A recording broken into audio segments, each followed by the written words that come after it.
Tervist! Tänases osas puhas etno. Minu kätte sattusid kolmiklotopiletid. Nende parim enne sai läbi 20 aastat tagasi. Hind oli nendel omal ajal 6 krooni tükk. Ja sellel on 3 mängu välja. Ühel neist tuleb leida 3 ühesugust arvu, teisel visatakse täringut ja 3. mängu nimi on Tripsaps-trull. Ja ära hõõru, loomulikult.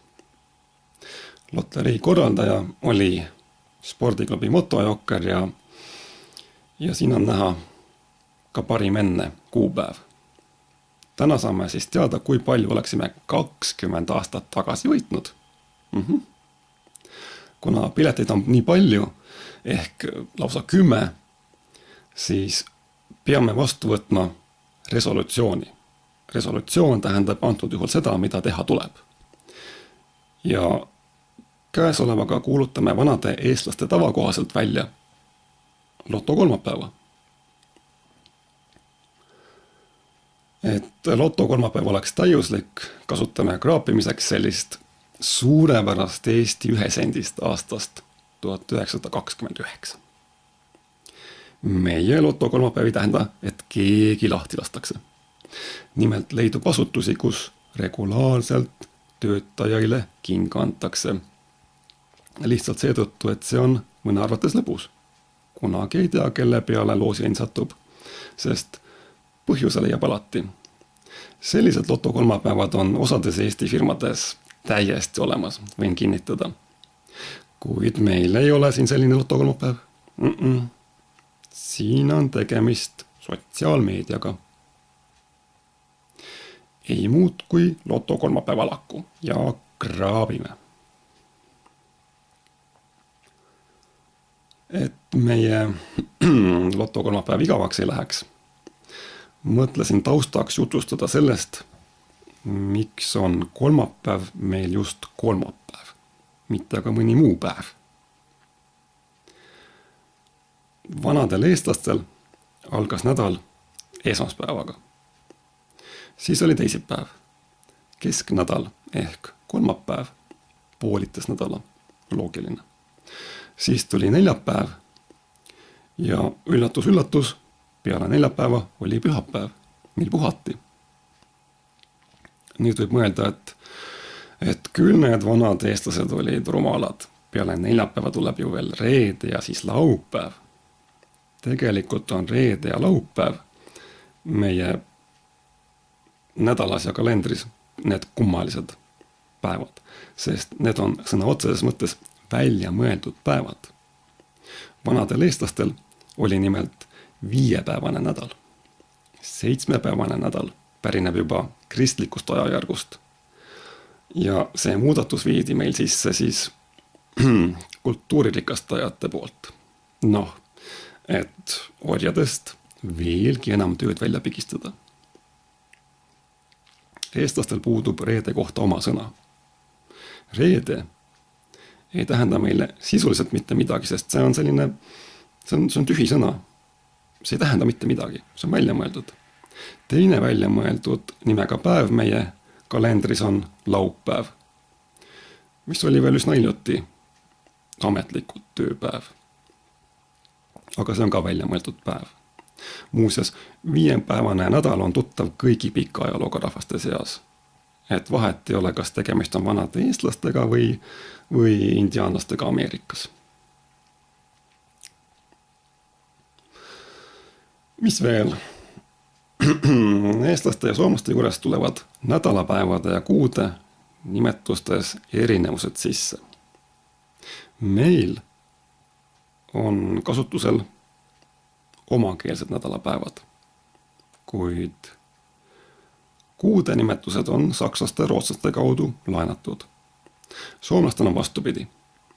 Kuude nimetused on neil omakeelsed, kuid nädalapäevade nimed rootsi-saksa mõjudega. Kui keegi ütleb näiteks maanantai või tiistai, siis minul kerkib silme ette kohe montag või dienstag, mida on küll veidi suupärasemaks kohendatud. Õnneks keskiviiko on ikka kesknädal. mõni Läänemere Soome asjatundja võib tahta minuga nüüd veidi vaielda, kuid ei soovita. No ei soovita. Ei ole mõtet. Eriti ei soovita seda teha nendel tarkusetorudel, kes käivad uuralite taga meie juuri otsimus. Kui tsaari Vene-aegne riigipropaganda välja arvata, siis ei ole seal meil midagi leida. No ei ole. Õpetatud isikud peaksid peeglisse vaatama kõigepealt. Mina ei ole veel näinud ühtegi silmi kissitavat etnilist soomlast. Nii et, jah, tõesti ei tea, mida nad seal uuralite taga tuhnimas käivad. Mida nad käivad seal? Me ei tea. Ilmselt on rahad ette nähtud ja need tuleb ära kulutada. Kui rääkida veel kuude nimetustest, siis need on meie tänasesse kalendrisse jõudnud samuti Saksa-Rootsi isandate kaudu ehk pärit sellest kultuuri rikastamise ajajärgust, mis algas nii 900-800 aastat tagasi ja mille lõppu ei ole näha. No ei ole. Vastupidi. Need rikastajad ikka mõtlevad kogu aeg uusi vigureid välja. Noh, et meil igav ei hakkaks. See aga ei tähenda, et meil omakeelseid kuunimesid ei leiduks. Vastupidi. Ja paljud maakeelsed kuunimed on Soome lahe mõlemal kaldal äravahetamiseni sarnased. Meie jutumärkides häda on selles, et Eestis võib ühel kuul olla mitte 1 ja 2, vaid lausa 3, 4 ja 5 nime. Meil on ju Põhja-Eesti ja Lõuna-Eesti ja siis on Saaremaa ja siis on veel Võrumaa ja ühesõnaga palju murdeid ja heal lapsel palju nimesid, eks ole. Ja kui me nüüd siin kraabime, siis kraabime ja tundub, et siin tuli ära ka meie esimene võit, ehk siis siin on 3 täringut ja 3 täringul on sama number 2. Ehk siis 3 korda 2 tähendab meile uut piletit. Juhei! Seda ei ole loomulikult enam kellegi käest küsida. Ja enamasti on nii, et kui piletil on juba 1 väli võitnud, siis ega sealt enam midagi head tulemas ei ole. Aga kraabime edasi.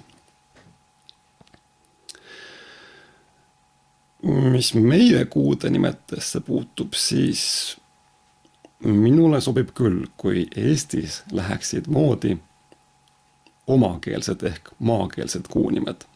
Ausalt. Rooma impeeriumi tsaaridega ei ole meil mingit pistmist. Ja igas mõtlevas inimeses võiks küsimusi tekitada kas või detsember, mis teatavasti tähendab 10. Tule eile meile.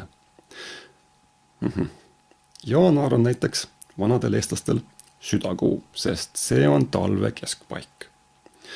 Veebruar on helmekuu. Päike käib kõrgemalt. Räästasse tekivad säravad jäähelmed või jääpurikad. Märts on urbekuu. Mina tulen täna just metsast. Käisin metsas, tulen metsast. Lumi on just sulanud ja puudel on tõepoolest urvad küljes. Aprill on vastavalt mahlakuu. Kui sa tahad teada, millal on käes aeg puudelt mahla saada, siis loomulikult mahlakuus. Ja mai on lehekuu. Sa võid nüüd arvata, miks vanad eestlased mai asemel lehekuu ütlesid. Ei tohiks olla raske küsimus. Ei tohiks. Ja põhjus ei ole selles, et oleksime teistega võrreldes vähem arenenud. Arengust või täpsemalt selle puudumisest räägib pigem see, kui aasta 12. kuu nimetatakse 10. Euroopa on täis geeniusi, kes ei oska isegi näppudel arvutada. Ja siis määritakse meile pähe oma valesid täis kalender, justkui oleks see maailma ime. Täna istuvad geeniused hea palga eest Brüsselis ja Berliinis ja meie tantsime nende pilli järgi. Uskumatu. Samas ma ei tea, mida teeb Brüssel siis, kui saadakse teada, et detsembrit nimetatakse Soomes täiesti avalikult jõulukuuks. Et kuidas see läheb kokku meie uue Euroopa ja väärtustega. Terve rahvas võib saada niimoodi N-märgi külge, sest see nimi, jõulukuu, võib kedagi solvata. Mida ütleb selle peale Soome rahvas? Suomen kansa sanoo, et Brysselin pellet eivät meitä komentele. Mutta, poliitikud on meil müüdavad ja seda Soome lahe mõlemal kaldal. Ehk täna oleme sama pasa sees kõik, kui see kedagi lahutab.